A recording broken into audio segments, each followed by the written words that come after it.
نحمدو نصلی علی رسولہ الکریم والمہدی الموعود علی الصلاۃ والتسلیم اما بعد فقد قال اللہ تبارک و تعالی فی قرآن المجید اعوذ باللہ من الشیطان الرجیم بسم اللہ الرحمن الرحیم وَاعْلَمُوا أَنَّمَا أَمْوَالُكُمْ وَأَوْلَادُكُمْ فِتْنَةٌ وَأَنَّ اللَّهَ عِندَهُ أَجْرٌ عَظِيمٌ صدق اللہ العلی العظیم وصدق رسولہ النبی الکریم وصدق المہدی الموعود مبین الکلام الحکیم۔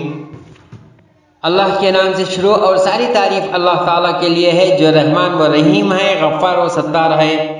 لاکھوں درود و سلام ہو وجہ تخلیق کائنات خاتم الانبیاء حضور نبی اکرم صلی اللہ علیہ وسلم پر، خاتم الاولیاء خلیفۃ اللہ حضرت میاں سید محمد جیون پوری مہدی موعود علیہ السلام پر، اللہ کے انبیاء حضرت ابراہیم علیہ السلام و حضرت اسماعیل علیہ السلام پر، اور حضرت بی بی ہاجرہ رضی اللہ عنہا پر۔ اللہ تبارک و تعالیٰ اپنے کلام میں ارشاد فرماتا ہے کہ اور تم اس بات کو جان رکھو کہ تمہارے اموال اور تمہاری اولاد ایک امتحان کی چیز ہے، اور اس بات کو جان رکھو کہ اللہ تعالیٰ کے پاس بڑا بھاری اجر ہے۔ سورہ الانفال آیت 28۔ حضرت ابراہیم علیہ السلام عظیم ترین نبی اور ہم سب کے والد ہیں۔ انہیں اللہ نے ایک امت کے طور پر بیان کیا ہے۔ مسلمان، یہودی اور عیسائی سبھی کی جڑیں انہی کو تلاش کرتے ہیں۔ حضرت ابراہیم علیہ السلام کا تذکرہ ہماری دعاؤں میں دن میں کم سے کم 5 مرتبہ ہوتا ہے۔ ان کا اتنا اعزازی مقام ہے اور انہیں خلیل اللہ یعنی اللہ تعالیٰ کے دوست کے طور پر بیان کیا گیا ہے۔ اسلام میں حضرت ابراہیم علیہ السلام کو ایک سخت توحید پرست کے طور پر دکھایا جاتا ہے جو اپنے لوگوں کو اللہ کی عبادت کی طرف بلاتے ہیں۔ اس عقیدے کے لیے انہیں بڑی سختیاں جھیلنی پڑتی ہیں، حتیٰ کہ وہ اپنے آپ کو اپنے خاندان اور لوگوں سے مختلف ممالک کی طرف ہجرت کر کے الگ کر دیے جاتے ہیں۔ اللہ کے مختلف احکامات کو پورا کرتے ہیں، حالانکہ ان کی آزمائش کئی مرتبہ کی جاتی ہے، ہر ایک پر سچے ثابت ہوتے ہیں۔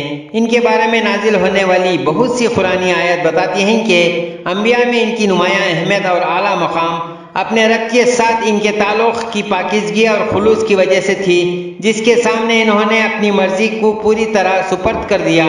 یہ ضروری ہے کہ مسلمانوں کو حضرت ابراہیم علیہ السلام کی کہانی کا علم ہو، جیسا کہ اسلام ان سے مراد ہے۔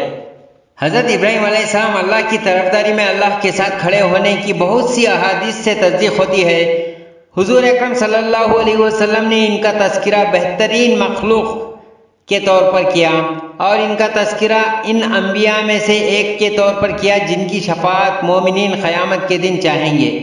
حضرت ابراہیم علیہ السلام کو حضرت محمد صلی اللہ علیہ وسلم کے وقت سے پہلے اسلام کے بہت سے بنیادی طریقوں کو قائم کرنے کا اعزاز دیا گیا تھا، جن کے بعد میں نبی صلی اللہ علیہ وسلم نے پیروی کی اور آج تک مسلمان اس کی پیروی کر رہے ہیں۔ اللہ تعالیٰ نے حضرت ابراہیم علیہ السلام کو یہ حکم دے کر مزید عزت بخشی کہ مسلمان انہیں اور ان کی زندگی کے اہم واقعات کو حج اور عمرہ کے مناسک میں یاد کریں۔ اس کے ساتھ عید الاضحیٰ کے موقع پر حضرت ابراہیم علیہ السلام کی اپنے بیٹے کی قربانی کی یاد بھی منسلک ہے۔ آئیے اب اللہ کے دوست حضرت ابراہیم علیہ السلام کی زندگی کا ایک دلچسپ واقعے کا سفر شروع کرتے ہیں۔ عید الاضحیٰ اور حضرت ابراہیم علیہ السلام کی قربانی کا واقعہ۔ ہم ہر سال عید الاضحیٰ کے موقع پر جوش و خروش سے قربانی کرتے ہیں۔ یہ عید 3 دن پر مشتمل ہوتی ہے اور اپنے ساتھ بہت سی بہاریں لاتی ہے۔ اسلام میں موجود تمام احکام تقریباً کسی نہ کسی واقعے سے منسلک ہوتے ہیں۔ قربانی کرنے کے پیچھے بھی ایک ایسا واقعہ موجود ہے جس کا خلاصہ آپ ملاحظہ فرمائیں گے۔ یہ واقعہ ایک خواب سے شروع ہوتا ہے۔ تینوں راتوں میں ایک طرح کا خواب۔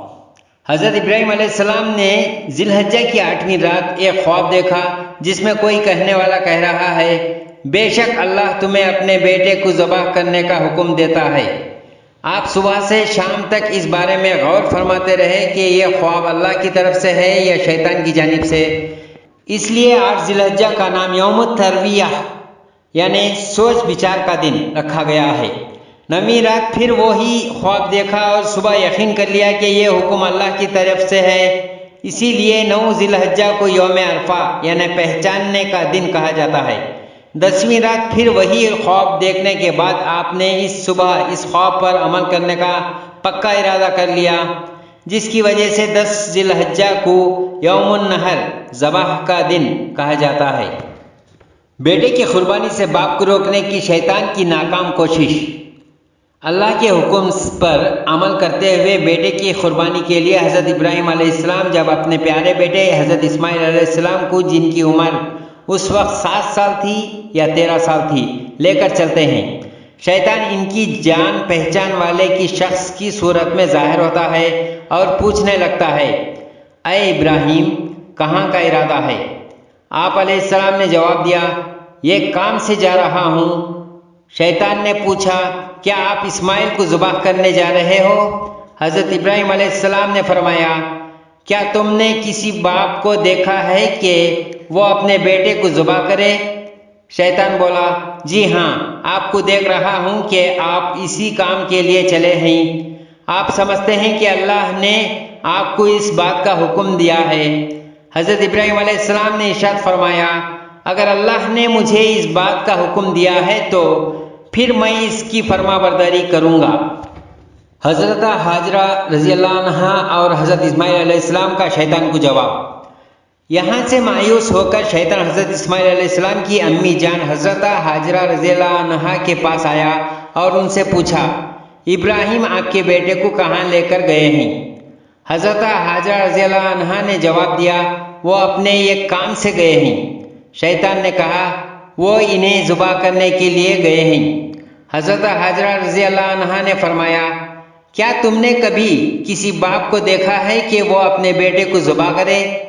شیطان نے کہا، وہ سمجھتے ہیں کہ اللہ نے انہیں اس بات کا حکم دیا ہے۔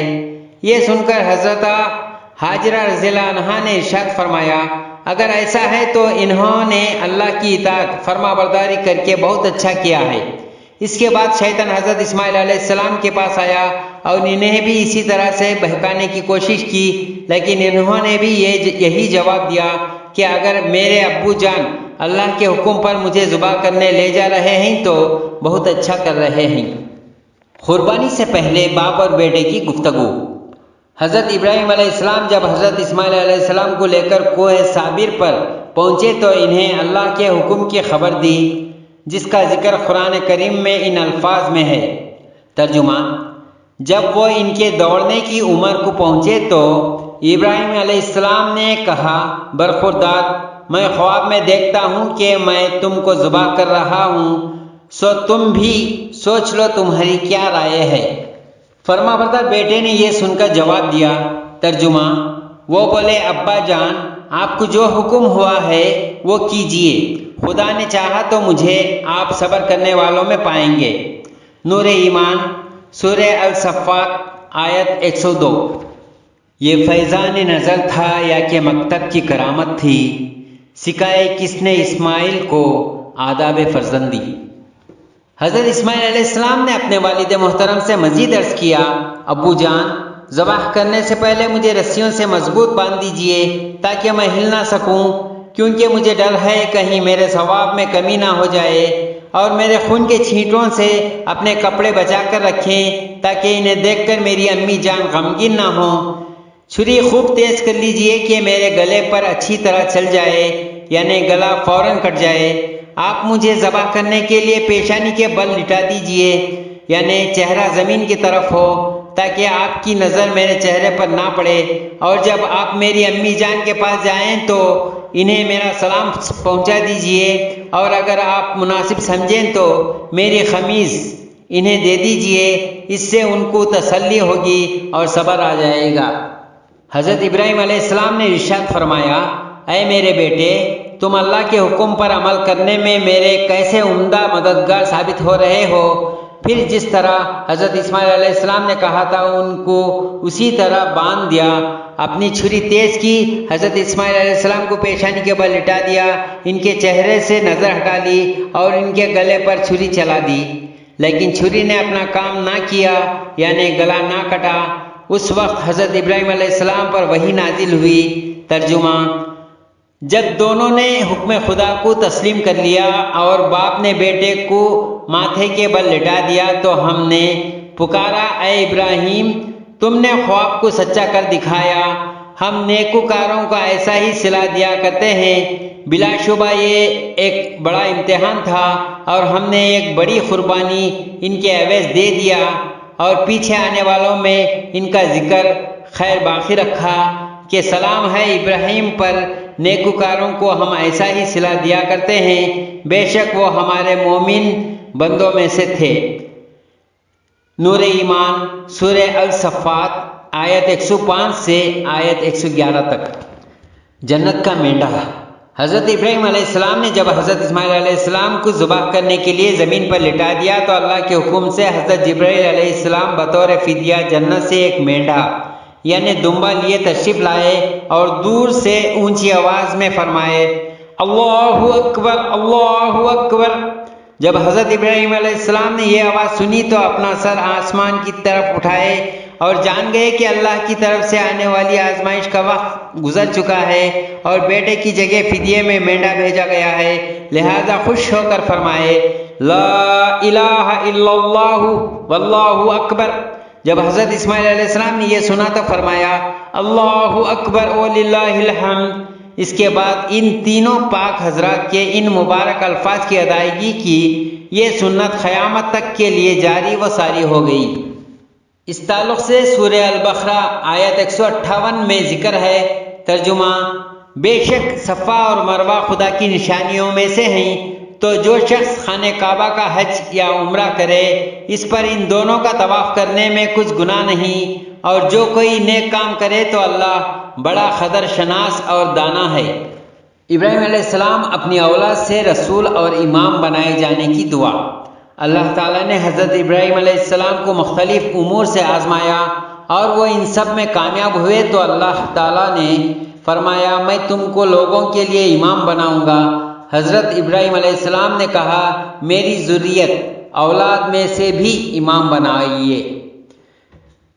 حضرت ابراہیم علیہ السلام کی جانب سے دو مطالبات ہوئے، ایک تو اس وقت جب آپ علیہ السلام نے خانہ کعبہ کی دیوار اٹھاتے وقت دعا فرمائی تھی، اے ہمارے رب، ان میں ایک رسول کو مبعوث فرما جو ان پر تیری آیتیں پڑھیں، سورہ البقرہ آیت 129۔ گویا اس دعا میں حضرت ابراہیم علیہ السلام نے ایک رسول کے پیدا فرمانے کی دعا کی تھی، جس کے نتیجے میں اللہ نے رسول اللہ صلی اللہ علیہ وسلم کو حضرت اسماعیل علیہ السلام کی اولاد سے بحیثیت رسول مبعوث فرمایا۔ چنانچہ اس کی تائید خود حضرت صلی اللہ علیہ وسلم کے اس فرمان سے بھی ہوتی ہے کہ میں ابراہیم علیہ السلام کی دعا ہوں، والدہ کا خواب ہوں اور عیسیٰ علیہ السلام کی بشارت ہوں۔ پھر جب اللہ کی آزمائش میں پورے اترے اور اللہ نے آپ علیہ السلام کو امام اور پیشوا بنایا تو پھر آپ علیہ السلام نے دعا فرمائی، وَمِن ذُرِّيَّتِي، یعنی میری ذریت اولاد میں سے بھی امام بناؤ۔ نبوت کی دعا رسول اللہ صلی اللہ علیہ وسلم کے حق میں قبول ہوئی۔ رسول اللہ صلی اللہ علیہ وسلم کیونکہ خاتم النبیین تھے، اس لیے آپ صلی اللہ علیہ وسلم کے بعد نبوت کی گنجائش ہی نہیں تھی، البتہ امامت کا منصب تو اللہ نے حضور ہی کی اطرت میں سے ایسی ہستی کو جو آپ کے قدم با قدم اتباع کرنے والی تھی، اور وہ بھی اس طرح کے جس کی شان میں حضرت صلی اللہ علیہ وسلم نے بشارت دی تھی، میرے نقش قدم پر چلے گا اور خطا نہیں کرے گا، اور جس کے حق میں آپ صلی اللہ علیہ وسلم نے فرمایا تھا وہ زمین کو قسط و عدل سے بھر دے گا، منصب امامت سے سرفراز فرمایا۔ چنانچہ حضرت سید محمد جیون پوری بن سید عبداللہ خلیفۃ اللہ امر اللہ مراد اللہ دافع ہلاکت امت محمدیہ نے فرمایا کہ ابراہیم علیہ السلام نے اپنی ذریت میں سے جس امام کی دعا کی تھی، اللہ نے مجھے حکم دیا ہے کہ وہ فقط تیری ذات ہے، نہ کہ کوئی اور۔ موجم الدین صفحے 221-222۔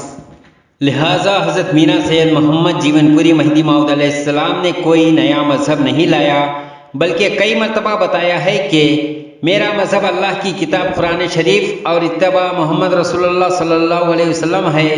جنہوں نے اتباع رسول صلی اللہ علیہ وسلم اور قرآن شریف کی تعلیمات پر عمل کر کے بتایا اور اپنے معتقدین کو عمل کی تعلیم دی، اللہ تعالیٰ سے دعا ہے کہ خاتمین حضرت ابراہیم علیہ السلام، حضرت اسماعیل علیہ السلام اور بی بی حاضرہ رضی اللہ عنہا کے صدقے طفیل سے ہم سب میں تقویٰ پیدا کر دے، اور ہمیں اللہ، اس کے رسول صلی اللہ علیہ وسلم اور اس کے خلیفے مہدی موعود علیہ السلام کی اطاعت کرنے کی توفیق عطا فرمائے، اور اللہ کی عبادت خود اللہ تعالیٰ کی ذات کو حاصل کرنے کے لیے ہو۔ آمین ثم آمین یا رب العالمین۔ اللہ اکبر، اللہ اکبر، لا الہ الا اللہ، واللہ اکبر، اللہ اکبر، وللہ الحمد۔ سبحان ربک رب العزت عما یصفون وسلام علی المرسلین والحمد للہ رب العالمین۔